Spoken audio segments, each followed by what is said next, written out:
আসসালামু আলাইকুম। অবাধ্য প্রিয়তমা গল্পের 7 নম্বর পার্ট। তো বেশি কথা না বলে চলুন গল্প শুরু করে দেই। অরুণা বেগম আর মিলন সাহেব এসে ইনায়ের সাথে কথা বলে, যদিও অরণ্য বা ওর বোন কোনো কথা বলে নাই তাদের সাথে। অনুষ্ঠান শুরু হয়, সেখানে উপস্থিত অনেক কাপড় ডান্স করতে থাকে। সেটা দেখে অরণ্য নিজের হাত ইনায়ের দিকে এগিয়ে দেয়। ইনায়া ভুপুসকে অরণ্যর দিকে দেখে। অরণ্য কোনো কথা বলে না, ইনায়ের হাত ধরে তাকে সকলের মধ্যে নিয়ে আসে। ইনায়া কোমর জড়িয়ে ধরে অরণ্য নিজের কাছে নিয়ে আসে। ইনায়া চমকে যায়। ইনায়া বলে, কি সমস্যা আপনার অরণ্য, এমন করছেন কেন? কোমর থেকে হাত সরান বলছি। অরণ্য বলে, আমি আপনার কোমর না জড়িয়ে ধরি তাহলে ডান্স কি করে করব? আর আমি আপনাকে টাচ করি নাই, বরং শাড়ির উপর হাত রেখেছি। অরণ্য ইনায়াকে নিজের কাছে নিয়ে আসে। এরপর ওর হাত দিয়ে ওকে ঘোরাতে থাকে। পরে একবার ইনায়াকে পিছনে ঘুরিয়ে নিয়ে এসে ওর কাঁধের কাছে নিজের মুখ নেয়। ইনায়া শরীরে শিহরণ বয়ে যায়। এরপর তারা ডান্স করতে থাকে। অন্যদিকে ইভান তাকিয়ে তাকিয়ে সব দেখে যাচ্ছে। ইভানের কোনো জানি খারাপ লাগছে। ইভান বলে, যাকে নিজের জীবন থেকে ইচ্ছে করে দূরে সরিয়ে দিয়েছি, তার সাথে অন্য পুরুষকে দেখলে খারাপ কেন লাগছে আমার? ইনায়া আর অরণ্য ডান্স করার মধ্যে বাড়িতে প্রবেশ করে পুলিশ সদস্য। সকলে অবাক হয়ে তাকিয়ে থাকে সেই দিকে। ইনায়া আর অরণ্য পুলিশকে দেখে নিজেদের ডান্স থামিয়ে দেয়। পুলিশ এগিয়ে আসে ইনায়ার দিকে। এরপর বলে, মিসেস ইনায়া, আপনাকে খুনের দায়ে অ্যারেস্ট করা হলো।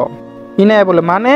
পুলিশ বলে, আপনার জন্য প্রায় 20 জন মানুষের মৃত্যু হয়েছে, যার শাস্তি হিসাবে আপনাকে জেলে যেতে হবে আমাদের সাথে। বউ ভাতে উপস্থিত সকলে চমকে যায় হঠাৎ করে পুলিশ এমন করে সামনে আসার কারণে। ইনায়া আর অরণ্য দুজনে ডান্স স্টপ করে পুলিশের কথা শুনে। পুলিশ এসে দাঁড়ায় ইনায়ার সামনে। এরপর ওর দিকে তাকিয়ে বলে, মিসেস ইনায়া রাজ চৌধুরী, আপনাকে খুনের দায়ে অ্যারেস্ট করা হলো। আদালত থেকে আপনার কোম্পানির বিরুদ্ধে নোটিশ জারি করা হয়েছে। এসএস গ্রুপ অফ ইন্ডাস্ট্রি খাবার খেয়ে অনেক মানুষ অসুস্থ হয়ে হাসপাতালে এডমিট হয়েছে, তার মধ্যে কিছু মানুষের মৃত্যুও হয়েছে। পুলিশের সব কথা ইনায়া মাথার উপর দিয়ে চলে যায়। মানে কি বলছে উনি? এসএস গ্রুপ নামে ইনায়ার কোনো কোম্পানি নাই। তার কোম্পানি সকল ড্রেসের কালেকশন আর ডিজাইন নিয়ে। সেখানে তার কোম্পানির খাবার খেয়ে মানুষ কি করে মারা যেতে পারে? ইনায়া সকলে আসা আদালত থেকে নোটিশের কথা মনে পড়ে যায়। ইনায়া বলে, পুলিশ স্যার, আপনার কোথাও একটা ভুল হচ্ছে। এসএস কোম্পানির মালিক আমি না। আর নিজের কোম্পানির খাবার বিষ মিশিয়ে আমি কেন মানুষকে খুন করতে যাব? পুলিশ বলে, দেখুন মিসেস ইনায়া, এসএস কোম্পানির মালিক আপনি না, অন্য কেউ, সেটা আমরা জানি না। আদালত থেকে আমাদের অর্ডার এসেছে আপনাকে অ্যারেস্ট করার জন্য। আপনাকে আমাদের সাথে থানায় যেতে হবে। আর কি সত্যি কি মিথ্যা সেটা কোর্টে প্রমাণ হবে।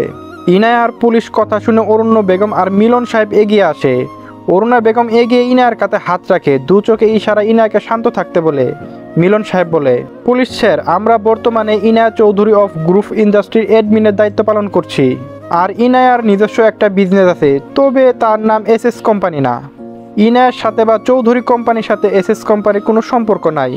আদালত থেকে হয়তো ভুল নোটিশ এসেছে, আমরা মনে হয় আমাদের ভালো করে চেক করা দরকার। মিলন সাহেবের কথা শুনে পুলিশ অফিসার নিজের পকেট থেকে একটি কাগজ বাহির করে। পুলিশ কাগজটা মিলন সাহেবের হাতে ধরিয়ে দিয়ে বলে, দেখুন স্যার, আমরা পুলিশের লোক। আদালত থেকে আমাদের যা আদেশ দিয়েছে সেটা পালন করা আমাদের দায়িত্ব। মিসেস ইনায়া এই শহরের বড় বিজনেসওম্যান। ওনাকে অ্যারেস্ট করার আগে আমরা সব বিষয় ভালো করে তদন্ত করেছি। কিন্তু এই কথা একদম সত্যি যে মিসেস ইনায়া এসএস কোম্পানির মালিক। ওনার কোম্পানি খাবার তৈরি না করে বিষ তৈরি করে, যা খাওয়ার ফলে মানুষের মৃত্যু ঘটে। মিলন সাহেব নিজের হাতে থাকা কাগজ ভালো করে পড়ে, কিন্তু সেই কাগজে যা আছে সেটা দেখে উনি অবাক। এসএস কোম্পানির মালিক সত্যি ইনায়া। মিলন সাহেব বলে, ইনায়া, এই কাগজের মানে কি? মিলন সাহেবের কথা শুনে ইনায়া তার হাত থেকে কাগজ নিয়ে ভালো করে দেখতে থাকে। কাগজে স্পষ্ট লেখা আছে এসএস কোম্পানির বর্তমান মালিক ইনায়া, এবং প্রতি বছর এসএস কোম্পানির প্রফিট থেকে তারা ব্যাংক অ্যাকাউন্টে টাকা জমা হয়। ইনায়া বলে, ভালো বাবা, তুমি বিশ্বাস করো এই কোম্পানির নাম আমি কখনো শুনি নাই। তাহলে এই মালিক কি করে হতে পারি আমি? আর আমার ব্যাংক অ্যাকাউন্টে এসএস কোম্পানির কোনো টাকা নাই। আমি সত্যি কিছু জানি না এই বিষয়ে। পুলিশ ইনায়ার কোনো কথা শুনে না। সে ইনায়ার হাতে হাত করা কুড়িয়ে পুলিশ ইনায়ার কোনো কথা শুনে না। সে ইনায়ার হাতে যখন হাত করা পুড়িয়ে দিতে যাবে, তখন অরণ্য এসে ইনায়ার হাত সরিয়ে নেয়। অরণ্য শান্ত গলায় পুলিশকে উদ্দেশ্য করে বলে, আরে পুলিশ স্যার, বাসর রাতে আমি নিজের বউকে হাত ধরতে পারি নাই, কিন্তু আপনি দেখে আমার আগে বউকে টাচ করার চেষ্টা করছেন। অরণ্যর কথা শুনে ইনায়া ওর দিকে তাকিয়ে দেখে সত্যি এই লোকটা কি কখনো ভালো হবে না। ইনায়া অরণ্যর দিকে রাগে চোখে তাকিয়ে দেখে, কিন্তু অরণ্য একটা ডোন্ট কেয়ার ভাব নিয়ে কথাটা বলে। পুলিশ অফিসার বলে, দেখেন মিস্টার অনন্যরাজ চৌধুরী, বাসর রাতে আপনার স্বামী স্ত্রী কি করেছেন সে বিষয়ে জানার কোনো আগ্রহ নেই আমার, কিন্তু ইনায়ার বিরুদ্ধে অ্যারেস্ট ওয়ারেন্ট আছে। ওনাকে আমাদের থানায় নিয়ে যেতেই হবে। দেখেন, বিয়ে করেছি বউয়ের সাথে থাকার জন্য। এখন যদি বউকে আপনি জেলে তুলে নিয়ে যান তাহলে আমার কি হবে? বউ ছাড়া এক রাতও এই অরণ্যরাজ চৌধুরী কাটাতে পারবে না। এক দফা এক দাবি বউ চাই আমার। অরণ্যর কথা শুনে পুলিশ বেশ বিরক্ত হয়। মানে কি বলছে এই লোক, মাথা খারাপ নাকি ওনার? তবে পুলিশের নিজের দায়িত্ব পালন করতে হবে। তারা ইনায়ের হাতে হাতকড়া পুড়িয়ে দেয়, এরপর তাকে নিজের সাথে নিয়ে যায়। অরণ্য ইনায়ের দিকে তাকিয়ে হাসতে থাকে। তার মাথায় এখন কি চলছে সেটা কেউ জানে না। ইনায়া এখন জেলখানায় বসে আছে। শহরের প্রায় প্রতিটা টিভি চ্যানেলে তার অ্যারেস্ট হওয়ার কথা জানানো হচ্ছে। ইনায়া কিছু বুঝতে পারছে না তার সাথে কি হচ্ছে। এই এসএস কোম্পানির মালিক আসলে কে সে সত্যি জানে না। আর ইনায়া জন্মের আগে এই কোম্পানি গড়ে উঠেছে, কিন্তু কে এই কোম্পানি তার নামে করে গেছে। অন্যদিকে অরণ্য তার উকিলের সাথে ইনার বিষয় নিয়ে কথা বলছে। অরণ্য নিজের ফোন দিয়ে একজনকে ফোন করে অনন্য বলে, এসএস কোম্পানির নামে আমার সকল তথ্য চাই। আর ইনায়া কি সত্যি এই কোম্পানির এমডি সেই বিষয়ে আমি জানতে চাই। ইনায়ার সাথে দেখা করতে মিলন সাহেব আর অরুণা বেগম আসে। অরুণা বেগম ইনায়ার কাছে এগিয়ে আসে। অরুণা বেগমকে দেখে ইনায়া কান্না করে দিয়ে বলে, মামুনি সব সময় আমার সাথে এমন কেন হয় মামুনি? আমি কি ক্ষতি করেছি কারো মামুনি? জীবনে কি সত্যি কখনো সুখ হবে না আমার? ইনায়ার কথা শুনে অরুণা বেগম তার মাথায় হাত রাখে। অন্যদিকে হাসপাতালে প্রায় 100 মানুষ এডমিট হয়েছে। সকলের অবস্থা খুবই খারাপ। এসএস কোম্পানির খাবার খেয়ে অনেক মানুষ অসুস্থ হয়ে গেছে। এর মধ্যে কিছু মানুষের মৃত্যু হয়েছে। দেশের প্রায় প্রতিটা খবরের কাগজে বর্তমানে এসএস কোম্পানি এমন নিউজের কথা বলা হচ্ছে। ইনায়াকে কালকে রাতে আদালতে নিয়ে যাওয়া হবে। হয়তো তার কোম্পানির বিরুদ্ধে যে মামলা হয়েছে তার জন্য তার কঠিন শাস্তি হতে পারে। অরণ্য নিজের রুমে বসে আছে। তার রুমে মন টিকছে না। বারবার ইনার কাছে যেতে ইচ্ছে করছে তার। অরণ্য রুম থেকে বের হয়ে সিঁড়ি দিয়ে নিচে নেমে যায়। এরপর গাড়ি করে থানার উদ্দেশ্যে রওনা দেয়। ইনার শরীর অনেক টায়ার্ড হয়ে গেছে, যার জন্য এখন সে জেলখানার মধ্যে ঘুমিয়ে আছে। অরণ্য থানার কাছে যায়। সেখানে গিয়ে পুলিশের অনুমতি নেয়, ইনায়ের সাথে দেখা করে। ইনায়া তখন ঘুমিয়েছিল। ইনায়া নিচে শুয়ে আছে। অরণ্য তার কাছে যায়। সে দেখে ইনায়া ঘুমিয়ে আছে। ইনায়ার মুখ দেখে তার বড্ড মায়া হচ্ছে। ঘুমিয়ে থাকার কারণে ইনায়ার সামনে থাকা চুলগুলো এলোমেলো হয়ে গেছে। অরণ্য তা দেখে কানের পিছে গুঁজে দেয়। ঘুমন্ত ইনায়ার মুখের দিকে অরণ্য ভীষণ মায়া লাগে। কালকে অবধি যে মেয়েটা সুস্থ স্বাভাবিক ছিল, আজ তার অবস্থা এতই খারাপ হয়ে গেছে যে অরণ্য খুব শান্ত স্বরে ইনায়ার নাম ধরে ডাক দেয়। অরণ্য বলে, ইনায়া এই বউ আমার, উঠুন। ইনায়ার শরীরে প্রচুর টায়ার থাকার কারণে সে ঘুমিয়ে যায়। তবে হঠাৎ করে শান্ত গলায় কোনো পুরুষের ডাক শুনে তার ঘুম ভেঙে যায়। ইনায়া ধীরে ধীরে চোখ খুলে সামনে দাঁড়িয়ে থাকা পুরুষকে ভালো করে দেখে। সে আর কেউ না, অরণ্য। অরণ্যকে দেখে ইনায়ার চোখ থেকে ঘুম উড়ে যায়। ইনায়া উঠে দাঁড়িয়ে যায়। এরপর ইনায়া বলে, অরণ্য আপনি এখানে কি করছেন? আপনার এখন বাসায় বসে পার্টি করা উচিত। ফাইনালে আপনার শত্রু এই ইনায়া আপনার জীবন থেকে চলে এসেছে। আর কালকে আমার কেস আদালতে উঠবে। বর্তমানে সকল প্রমাণ আমার বিরুদ্ধে। তাই হয়তো মানুষ খুন করার অপরাধে আমার জেল বা ফাঁসি হয়ে যাবে।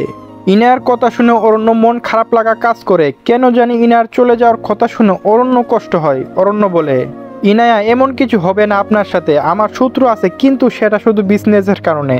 কিন্তু আপনি আমার বিবাহিত বউ, আপনার বিপদ থেকে রক্ষা করা আমার দায়িত্ব। কালকে আদালতে কেন সব সত্যি প্রমাণ হবে। কোনো অন্যায় হবে না আপনার সাথে ইনায়া। অরণ্যর মুখে অন্যায় হবে কথাটা শুনে ইনায়া হাসে।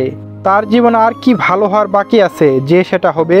প্রতিটা মানুষের ধৈর্য ধরার একটা লিমিট আছে। ইনায়া জীবনে ছোটবেলা থেকে শুধু দুঃখ পেয়ে এসেছে। সারা জীবনও মনে হয় তাই পাবে। ইনায়া বলে, জানেন অরণ্য, জন্মের পর থেকে যাকে আমি ভালোবেসে এসেছি প্রত্যেকে আমার থেকে দূরে চলে গেছে। আমার যখন 5 বছর বয়স তখন আমার বাবা মারা যায় অ্যাক্সিডেন্টে। এরপর কাজের লোকের পরিচয়ে চৌধুরী বাড়িতে থাকতে হয়। এর কিছুদিন পর মায়ের একটা জটিল অসুখ হয়, যার ফলে মাও মারা যায়।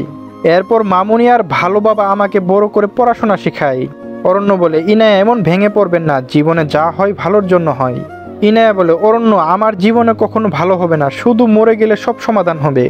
কালকে যদি আদালতে আমাকে খুনের দায়ে ফাঁসি দেয় তাহলে অনেক খুশি হব আমি। বিশ্বাস করেন এই পৃথিবীতে আর বেঁচে থাকতে আমার কোনো ইচ্ছা নেই। বিরক্ত হয়ে গেছি আমি বারবার কষ্ট সহ্য করতে করতে।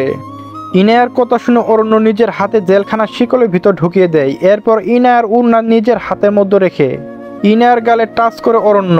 হাতের ছোঁয়া পেয়ে ইনায়ার চোখ বেয়ে নোনা জল গড়িয়ে পড়ে। ইনায়ার চোখে জমে থাকা জল অরণ্য যত্নে মুছে দেয়। এরপর ইনায়ার দিকে তাকিয়ে অরণ্য বলে, ইনায়া প্রতিটা মানুষের জীবনে কষ্ট থাকে, শুধু সবাই প্রকাশ করতে পারে না। আপনি যে কষ্ট কান্না করে প্রকাশ করেন অন্য কেউ হয়তো সেটা হাসি দিয়ে নিজের মনে মধ্যে লুকিয়ে রাখে। ইনায়া শান্ত হয়ে যান, সব ঠিক হয়ে যাবে। অরণ্যর কথা শুনে ইনায়ার ভালো লাগে। ইনায়া অরণ্যর দিকে ভালো করে তাকিয়ে তার সামনে দাঁড়িয়ে থাকা মানুষটাকে বোঝার চেষ্টা করে। অরণ্য প্রতিটা কি আর ইনায়ার ভালো লাগে। ইনায়া বলে, অরণ্য, আপনি না আমাকে শত্রু মনে করেন? তাহলে এই শত্রুর বিপদে সাহায্য কেন করতে চান আপনি? আমার উপর বিশ্বাস করেন আপনি অরণ্য? ইনার কথা শুনে অরণ্য মুখে একটা ডেভিল মার্কা হাসি দিয়ে বলে, চলবে। অবাধ্য প্রিয়তমা গল্পের 8 নম্বর পার্ট আমাদের নতুন চ্যানেলে অলরেডি আপলোড হয়ে গেছে। যারা এখনো দেখেননি আমাদের এই ভিডিওর ডিসক্রিপশন বক্স এবং ফার্স্ট কমেন্টে লিঙ্ক পেয়ে যাবেন, এবং স্ক্রিনেও ভেসে উঠবে, সেখানেও ক্লিক করে আমাদের নতুন চ্যানেলে যাবেন এবং সেই চ্যানেলটিও সবাই সাবস্ক্রাইব করে রাখবেন। ধন্যবাদ।